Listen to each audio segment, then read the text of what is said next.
Tu es né en France, tu as fait toutes tes études en France, tu as toujours été en France et tu as été au Bled.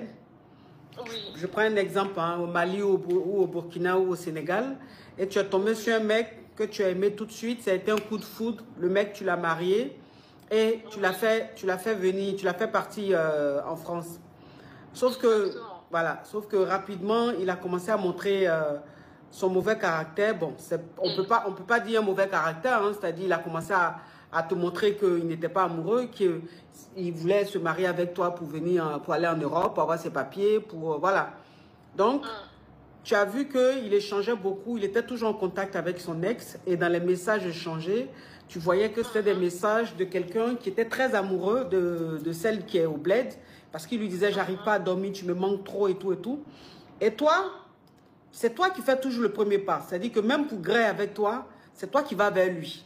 Et quand vous graissez et que tu tombes enceinte, il ne te grée plus jusqu'à ce que tu accouches. Il dit qu'il a la phobie de femme enceinte. Ok.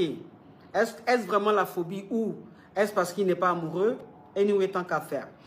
Maintenant, dans ça, tu as fait deux enfants, un deuxième enfant. Et lui, avant de te rejoindre, avant que vous vous mariez et tout, il a eu un enfant. Donc, il a une fille qui est au Bled.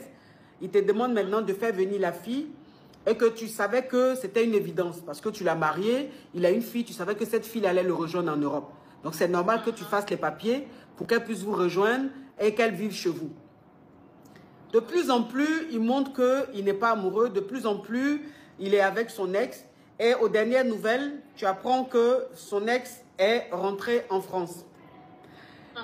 Un jour, voilà, lors de l'accouchement de ton deuxième enfant, tu as fait une césarienne, tu rentres de l'hôpital. Et le même jour que tu rentres, il te dit qu'est-ce qu'on mange ce soir. Voilà, choqué. Tu étais choqué.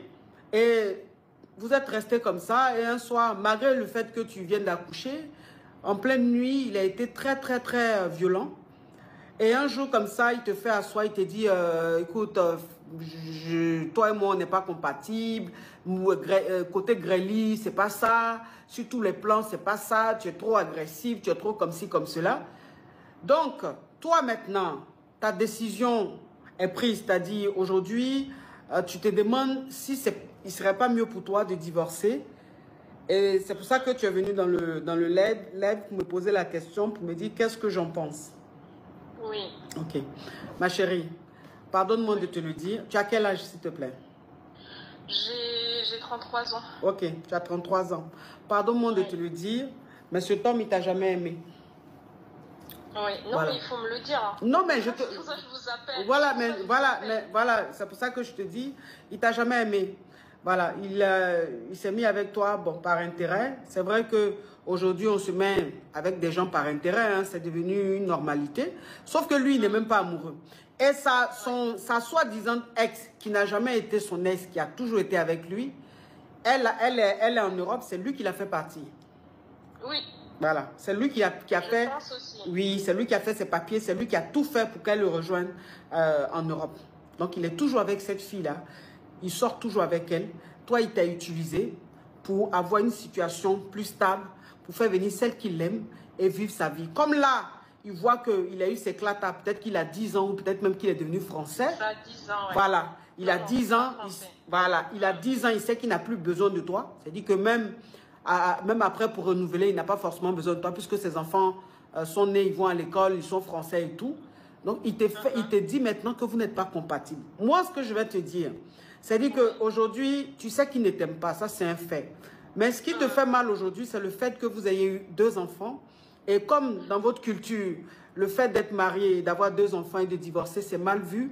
Tu te dis comment tu vas faire. Si tu divorces avec lui, comment tu seras vu?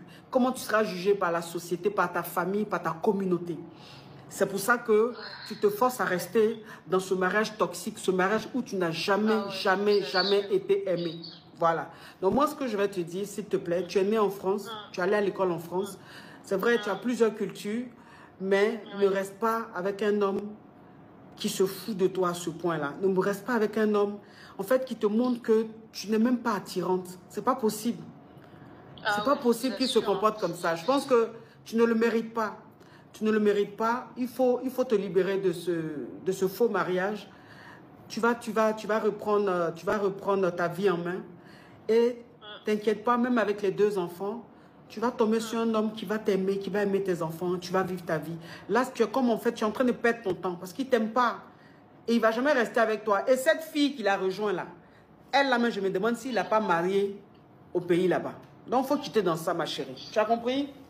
Oui, oui. Il faut quitter dedans. Alors, je te dis tout de suite, hein, c'est pas parce que tu es moche, c'est pas parce que tu n'es pas belle, c'est pas parce que tu sais pas gré, c'est pas parce que tu sais pas faire à manger ou non, non. Le problème, c'est pas toi, le problème, c'est lui. Parce que dans ton explication, tu as dit, je me dis, est-ce que c'est pas moi le problème? Parce qu'en fait, il t'a fait croire que c'est toi le problème. C'est de la manipulation. C'est un manipulateur. Voilà, c'est un manipulateur. Un vrai manipulateur. Voilà, il t'a manipulé. Il te fait croire que c'est toi le problème en fait si ça ne marche pas. Alors que non, c'est pas toi le problème. C'est lui qui n'est tout simplement pas amoureux. Ouais. Voilà. Non, c'est ce que je voulais entendre. Voilà, en fait, donc ma chérie. Contacter un avocat. Enfin, ouais. Je vous épargne les détails. Je vous assure, je paye. Ça, c'est un truc qu'il faut vraiment dire. Je l'ai dit au bas. Je paye 80% de dépenses dans le foyer. Genre, je gagne bien ma vie, j'ai un bon salaire. Je ne vais pas rentrer dans les détails. Franchement, côté là, famille, je suis bien entourée. Mais voilà, quoi. C'est un truc, mais je suis hors de moi. Je me dis, je ne savais pas que j'allais descendre aussi bas, en fait, dans ma vie, quoi. Bref. C'est pas grave, ma chérie. Tu sais, c'est pas grave. L'erreur humaine. Et puis, c'est même pas une erreur. Tu es tout simplement tombée amoureuse. Tu vois, tu es tombée amoureuse. Tu as cru à un homme qui t'a dit, quand il était au bled, qu'il t'aimait. Et tu pensais que c'était sincère. Et tu t'es laissé vivre. Tu as laissé vivre ton amour. Tu as vécu ton amour. Sauf que bon, tu sais, parfois, c'est pour ça qu'on dit, dans la vie, tu peux être bien. Mais sache que tout le monde n'est pas bien comme toi. C'est-à-dire que dans la vie, tu peux dire à une personne, je t'aime. Une autre personne peut te dire, je t'aime. Toi, pour toi, peut être sincère. Mais pour cette personne, peut être juste intéressée.